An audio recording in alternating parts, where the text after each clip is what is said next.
চিল্লায় বলেন কার কথা? আল্লাহর। কিন্তু এইখানে জিকির দ্বারা উদ্দেশ্য হচ্ছে জুমার খুতবা। ফাসআউ ইলা যিকরিল্লাহ, আল্লাহর জিকিরের দিকে ধাবিত হও। এই জিকির দ্বারা উদ্দেশ্য হলো জুমার খুতবা। তার মানে জুমার খুতবা যে খতিব সাহেবরা দেন, এখানে মসজিদের খতিব আছেন কারা কারা? দেখি একটু হাত তোলেন তো। 1 2 3 4 5 6 7 গুণে শেষ করা যাবে না, অনেক খতিব। আল্লাহ এই খতিবদেরকে তুমি কবুল করো।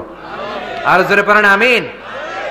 এই যে যিকরুল্লাহ, ফাসআউ ইলা যিকরিল্লাহ দ্বারা আল্লাহ তাআলা জুমার খুতবাকে বুঝিয়েছেন। কি বুঝিয়েছেন? মনোযোগ আপনাদের আছে না গেছে? শেষ করে দেই, অনেক রাত হয়েছে তো।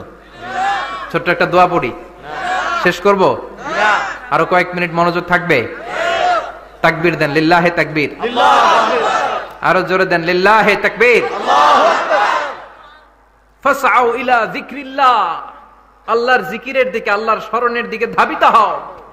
এটা দ্বারা উদ্দেশ্য হচ্ছে জুমার খুতবা। আল্লাহ বুঝাতে চাইলেন জুমার খুতবা যাতে মিস হয়ে না যায়। এজন্য জুমার খুতবারে যেন তেন মনে করবেন না, এটা ওয়াজিব। জুমার নামাজ যেমনি ওয়াজিব, জুমার খুতবা দেওয়াও, কথা বলেন, জুমার খুতবা ওয়াজিব, শোনা ওয়াজিব, খুতবা দেওয়া ওয়াজিব। এই জন্য রব্বুল আলামিন জোহরের নামাজকে ফরজ করে দিয়েছেন 4 রাকাত। যেহেতু জোহরের নামাজের আগে পরে কোনো খুতবা নাই, জুমার দিন খুতবা আছে, তাই জুমার দিন 4 রাকাত থেকে কমিয়ে তিনি 2 রাকাত করে দিয়েছেন। কি ব্যালেন্সড ইসলাম, কি ভারসাম্যপূর্ণ আমাদের জীবন বিধান। প্রতিদিন জোহরের সময় ফরজ কয় রাকাত, কিন্তু জুমার দিন ফরজ কয় রাকাত? 2 রাকাত কমাইলো কেন? খুতবা। সুবহানাল্লাহ কইবেন না? এজন্য জুমার খুতবাটা খতিব সাহেব যারা আছেন খুবই জরুরি। এটাকে খুব কনস্ট্রাকটিভ মুডে সমাজে তুলে ধরতে হবে, মানুষকে এডুকেট করতে হবে, ইনস্ট্রাক্ট করতে হবে। আপনাদের অনেক দায়িত্ব, you have huge responsibilities in your shoulder. আপনাদের অনেক দায়িত্ব। খতিব যারা, এটা ছোটখাটো কোনো রেসপন্সিবিলিটি নয়, এটা অনেক বড় দায়িত্ব। এজন্য জুমার দিন মানুষকে আপনার শিক্ষিত করতে হবে। এই জুমার খুতবা, জুমার আলোচনার সাথে পৃথিবীর কোন আলোচনার কোনো মিল নাই। কারণ জুমার আলোচনা সব সময় অন টাইম, একটা নির্ধারিত সময়ে হয়। পৃথিবীর অন্য কোনো আলোচনা নির্ধারিত সময়ে হয় নাকি? কথা কন। আমরা বক্তারা নির্ধারিত সময়ে মাইক পাই?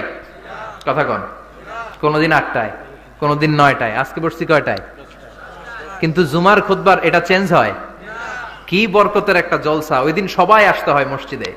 ফুল টাইম নামাজি এরা আসে, পার্ট টাইম নামাজি এরা আসে, বেনামাজি এরাও আসে, আস্তিক এরা আসে, নাস্তিক এরাও আসে, আওয়ামী লীগ আসে, বিএনপি আসে, জাতীয় পার্টি আসে, জামাত ইসলাম আসে, হেফাজতে ইসলাম আসে, তাবলীগের ভাইয়েরা আসে, পীরের মুরিদেরা আসে, সবাই আসে। তাহলে এটা জরুরি দিন না? তাফসির মাহফিলের সাথে জুমার একটা মৌলিক পার্থক্য হচ্ছে, তাফসির মাহফিল আমাদের ধরে রাখতে হয়। কি করতে হয়? ধরে না রাখলে শ্রোতা উঠে যায়। কিন্তু জুমার খুতবা কি ধরে রাখা লাগে? কথা কন। ওঠার সুযোগ আছে, কারণ সামনে কি? জুমার নামাজ। সুবহানাল্লাহ কইবেন না? এটা অনেক জরুরি। এজন্য জুমার খুতবা যারা দেন এরা বিশ্বনবীর দায়িত্ব পালন করেন। আল্লাহু আকবার। বিশ্বনবীর মাদানী ইনিংস কয় বছরের? 10 বছর। বিশ্বনবীর মাদানী ইনিংস শুরু হয়েছে মসজিদে নববী তৈরি করার মধ্য দিয়ে। বিশ্বনবী মসজিদে নববী তৈরি করার পর মসজিদে নববীর খতিব হিসেবে দায়িত্ব নিলেন। সুবহানাল্লাহ। বিশ্বনবী 1টা 2টা 5টা 10টা না, মসজিদে নববীতে 10 বছরের ইনিংসে 500টারও বেশি জুমার খুতবা দিয়েছেন। সুবহানাল্লাহ। বাড়িতে যায় বলেন কত খুতবা? 500রও বেশি খুতবা দিয়েছে। মদিনার সমাজটা এমনি জান্নাতি সমাজ হয় নাই। মদিনার সোসাইটিটাকে জান্নাতি সমাজ বানানোর জন্য বিশ্বনবীকে 500টা বক্তব্য দিতে হয়েছে। চিল্লায় পড়েন আল্লাহু আকবার।